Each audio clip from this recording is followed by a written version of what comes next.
ሰላም የቻናል ቤተሰቦች እንዴት ናችሁ? ዛሬም ተመልሻለሁ ማለት ነው። እንግዲህ ዛሬ የምናያቸው እነዚህን ቃላቶችን ነው ማለት ነው። አንድ ባንድ እየሰራን የምናያቸው ይሆናል ማለት ነው። እነዚህ በአራተኛ ድምጽ የተሰሩ ወይም አራተኛን ድምጽ መነሻ በማድረግ የተሰሩ ቃላቶች ናቸው ማለት ነው። እነዚህን እያነበብን አጠቃላይ እናያቸዋለን ማለት ነው። ተከታተሉኝ። ከዛ በፊት ግን ለቻናሉ አዲስ ከሆናችሁ ሰብስክራይብ በማድረግ እንዲሁም በኦንላይን መማር ለምትፈልጉ ከስር ባለው ስልክ በኢሞ በዋትስአፕ እና በቴሌግራም ደውላችሁ አናግሩ ማለት ነው። ከየትም ሀገር ሆናችሁ በኦንላይን መማር ትችላላችሁ ማለት ነው። እሺ እንግዲህ እንደምትመለከቱት እነዚህን እያነበብን ነው የምናያቸው ማለት ነው። ከመጀመሪያው ጀምር እንቀጥላለን።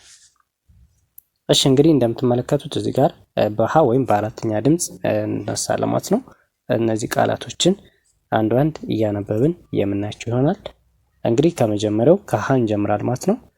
ሃ ም ሳ ብለን በአንድ ላይ 50 ብለን ለመጻፍም ሆነ ለማንበብ በዚህ መልኩ እንጠቀማለን ማለት ነው።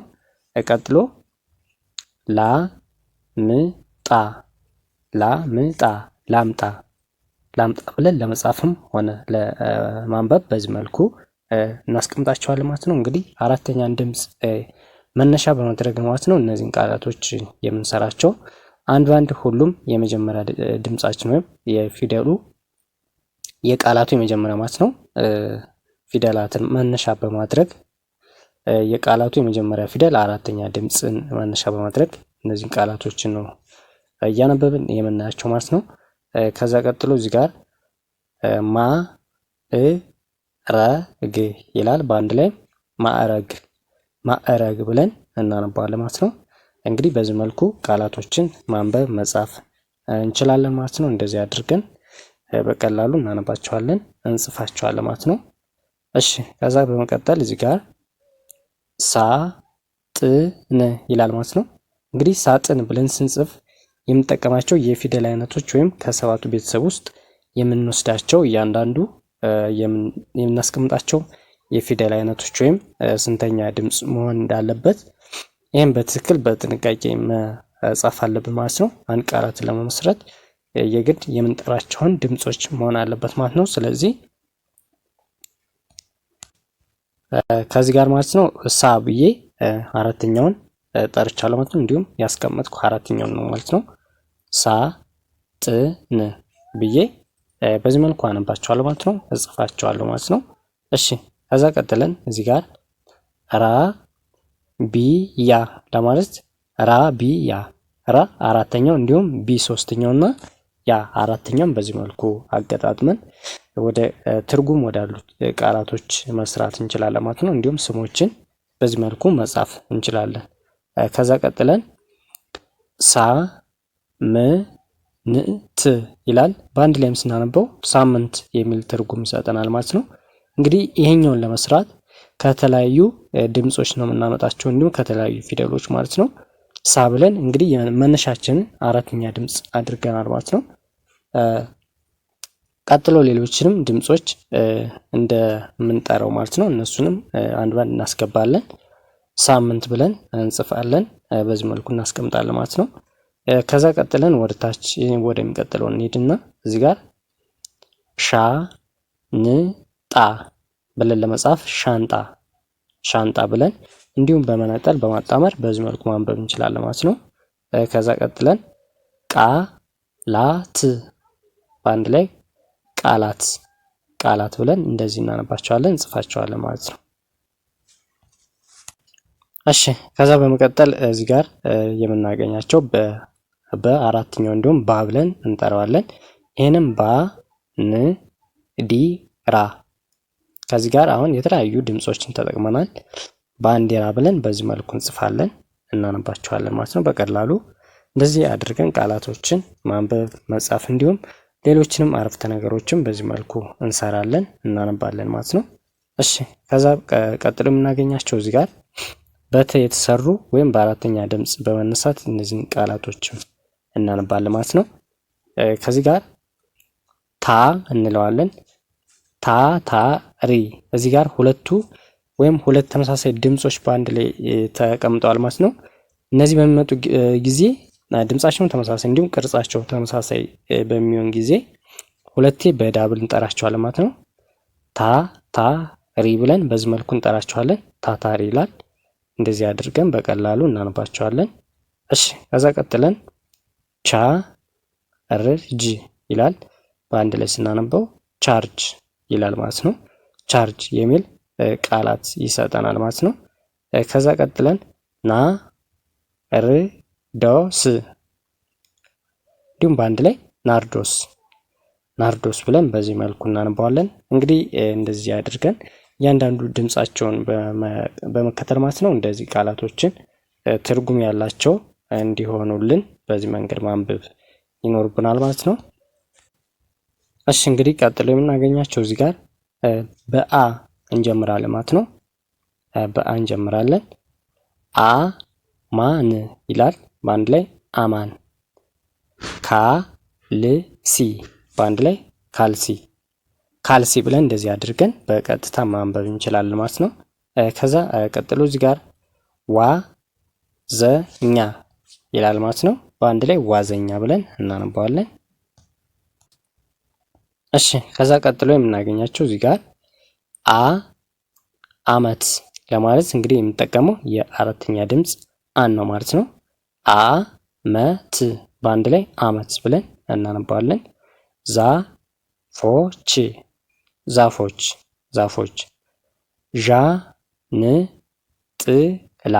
ዣንጥላ ለማለት እንደዚህ አድርገን ማንበብ ሆነ መጻፍ እንችላለን ማለት ነው።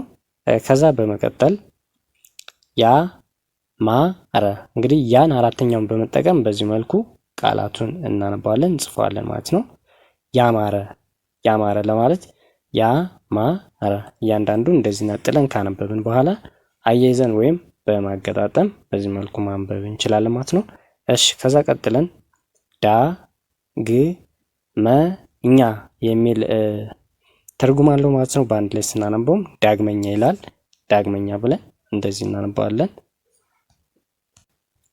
እሺ ከዛ ቀጥለን እዚህ ጋር ጃኖ የሚል ቃላት ነው ማለት ነው። ጃኖ ብለን እንደዚህ እናነባዋለን ማለት ነው። እሺ ከዛ ቀጥለን ከስር ጋዜጣ ይላል ማለት ነው። እንግዲህ ጋዜጣ ብለን ስንጽፍ በዚህ መልኩ ነው እናስቀምጣቸው ማለት ነው። ጋዜጣ ብለን እንደዚህ እናነባዋለን። እሺ ቀጥሎ ደግሞ ጣምራ ይላል። በአንድ ላይ ጣምራ ብለን እናነባዋለን ማለት ነው። እሺ እንደዚህ ብለን እናነባቸዋለን። ከዛ ቀጥለን ጫወታ ብለን ማንበብ እንችላለን ማለት ነው። ከዛ ቀጥለን ደግሞ እንግዲህ በጳ አራተኛ እዚህ ጋርም ዳብል ተመሳሳይ ፊደሎች ዳብል ሆኑ ማለት ነው። እንደዚህ በሚመጡበት ጊዜ ሁለቱንም ተመሳሳይ ቅርጽ ያላቸው የሚሆን ከሆነ ሁለቱም በአንድ ስም እንጠራቸዋለን ማለት ነው። ጳጳስ ይላል። በአንድ ላይ ጳጳስ ብለን እንደዚህ እናስቀምጣቸዋለን። ከዛ ቀጥሎ ፀሐይ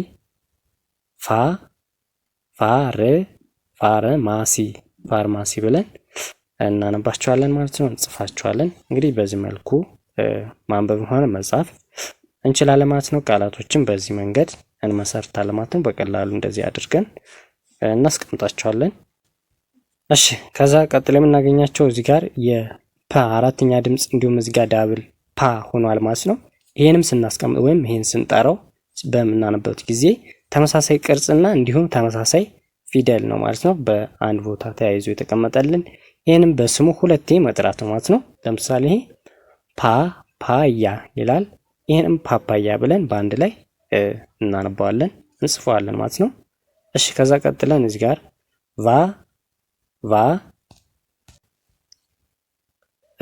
ቫይረስ ይላል። በአንድ ላይ ቫይረስ ብለን እናነባዋለን ማለት ነው። ቫይረስ ብለን በዚህ መልኩ እናስቀምጠዋለን። ከዛ የመጨረሻውና እዚህ ጋር በአራተኛ ድምጽ ወይም በመጨረሻው ያስቀመጥነው ጓደኛ እንደዚህ ብለን መጻፍ እንችላለን ማለት ነው። እንግዲህ ቃላትን በዚህ መልኩ መጻፍም ሆነ ማንበብ በቀላሉ የምንችልበት መንገድ ነው ማለት ነው። ድምጻቸውን በመከተል በቀላሉ በዚህ መንገድ እናነባቸዋለን። እንግዲህ ለዛሬ በዚህ ይበቃል ማለት ነው። በቀጣይ ቪዲዮ ደግሞ በሌሎች ድምጾች በመነሳት ሌሎችንም ቃላቶችን እያነበበ ሰላም የቻናል ቤተሰቦች እንዴት ናቸው? ዛሬም ተመልሻለሁ ማለት ነው። እንግዲህ በዛሬ ቪዲዮአችን የምናቸው እንዴት ንግግሮች እንዲሁም ከሰዎች ጋር የምናወራቸውን በቴክስት ማለት ነው እንዴት መጻፍና እያንዳንዱ ሰላምታን ጨምሮ እንዴት ማውራትና መነጋገር እንዳለብን የምናያቸው ይሆናል ማለት ነው። እነዚህን እየጻፍን እያነበብን የምናያቸው ይሆናል። ተከታተሉኝ። እንግዲህ እንደምትመለከቱት እዚህ ጋር ከመጀመሪያው ላይ እንደምትመለከቱት እዚህ ጋር በዚህ መልኩ ነው እየጻፍን እስከታች የምናያቸው ማለት ነው። ተከታተሉኝ። እንደተለመደው ለቻናሉ አዲስ ከሆናችሁ ሰብስክራይብ በማድረግ እንዲሁም በኦንላይን መማር ለምትፈልጉ ከስር ባለው ስልክ በኢሞ በዋትስአፕ እና በቴሌግራም ደውላችሁ አናግሩን ማለት ነው። ከየትም ሀገር ሆናችሁ በኦንላይን መማር ትችላላችሁ ማለት ነው። እሺ እንግዲህ እንደምትመለከቱት ዛሬ እነዚህን ቃላቶች አገጣጥመን ወደ አረፍተ ነገር እንዲሁም ቀይረን እያነበብን እናያቸዋለን ማለት ነው። ተከታተሉኝ። እነዚህን የተለያዩ ሀረጎችን በአንድ ላይ በመገጣጠም የተለያዩ አረፍተ ነገሮችን ሰርተን የምናይ ይሆናል ማለት ነው። ተከታተሉኝ። እንጀምራለን። እሺ እንግዲህ እንደምትመለከቱት እዚህ ጋር የመጀመሪያ ሰላም ይላል። ሰላም ብለን እናነባዋለን።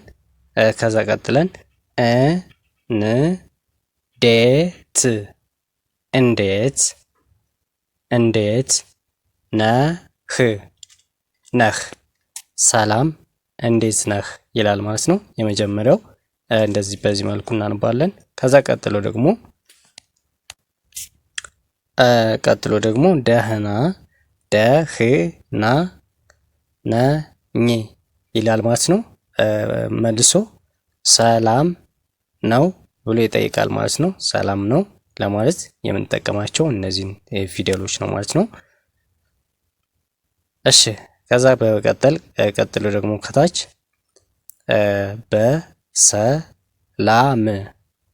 በሰላም ደረስህ በሰላም ደረስክ ለማለት የምንጠቀማቸው እነዚህ ነው ማለት ነው።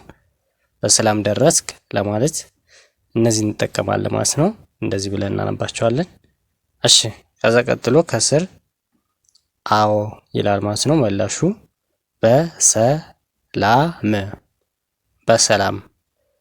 በሰላም። እሺ ከዛ ደርሻለሁ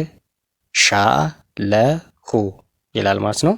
ደርሻለሁ ይላል ማለት ነው። በዚህ መልኩ እንጽፈዋለን ማለት ነው። እናነባዋለን። እሺ ከዛ በመቀጠል ከስር ቤተሰብ ይላል ማለት ነው። ቤተሰብ በአንድ ላይ ቤተሰብ። ከዛ ደህና ይልና ደህና ናቸው ብለን የምንጽፋቸው ወይም የምንጠቀማቸው ፊደሎች እነዚህ ነው ማለት ነው። ቤተሰብ ደህና ናቸው ለማለት የምንጠቀማቸው እነዚህ ነው ማለት ነው። በዚህ መልኩ እንጽፈዋለን ማለት ነው። እናነባዋለን። እሺ ከዛ ቀጥሎ የምናገኛቸው እዚህ ጋር ነው ማለት ነው። እሺ ቀጥሎ እዚህ ጋር ምን ይላል? ሁሉም ከዛ ደህና ናቸው። ስለዚህ ሁሉም ደህና ናቸው ብለን እናነባዋለን ማለት ነው። በዚህ መንገድ ማንበብ እንችላለን። እሺ ከዛ ቀጥለን መቼ ይላል። እንግዲህ እዚህ ጋር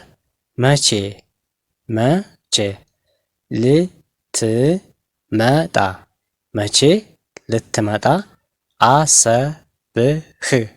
አሰብህ መቼ ልትመጣ አሰብህ ይላል ማለት ነው። እሺ ከዛ በቅርቡ ይላል ማለት ነው። በቅርቡ ለማለት በዚህ መንገድ እንጽፈዋለን ማለት ነው። እያንዳንዱ ድምጻቸውን እንዲሁም ቅርጻቸውን በማየት የተለያዩ ፊደላትን አገጣጥመን እንግዲህ የምንጠራውን ስም ነው የምናስገባው ማለት ነው። ከሰባቱ ቤተሰብ ውስጥ የምንጠራቸውን እየመረጥን ከቃላታችን እናስገባለን ማለት ነው። በቅርቡ ብለን እንጽፋለን። እሺ ቀጥሎ እዚህ ጋር እመጣለሁ የሚለውን በአንድ ላይ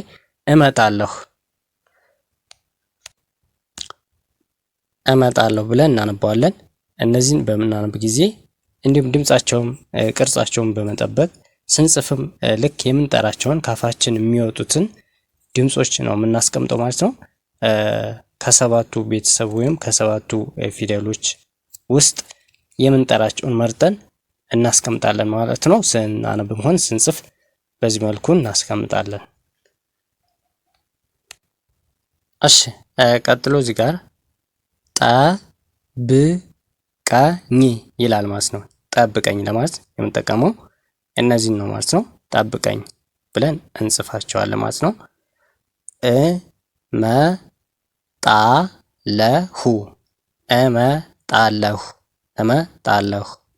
እመጣለሁ ብለን በዚህ መልኩ እንጽፋቸዋለን ማለት ነው። እናነባቸዋለን። እሺ ከዛ ቀጥለን እዚህ ጋር እሺ ቀጥሎ ደግሞ እዚህ ጋር ሌላኛው ጓደኛ ማለት ነው እሺ ይላል ማለት ነው። እሺ ብለን ለመጻፍ የምንጠቀማቸው ድምጾችን እንዲሁም ስድስተኛ ድምጾች ናቸው ማለት ነው። እዚህ ጋር እንደምትመለከቱት እሺ ብለን በዚህ መልኩ እንጽፋለን ማለት ነው። እጠብቅሃለሁ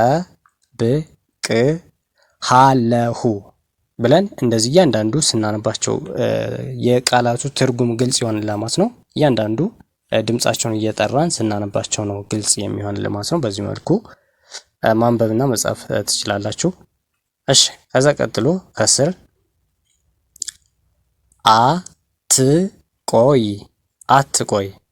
አትቆይ ካለ በኋላ ቶሎ ና ብለን እንደዚህ እንጽፋቸዋለን ማለት ነው። እናነባቸዋለን። እሺ ከዛ በመቀጠል ቀጥሎ መላሹ ደግሞ ምን አለ?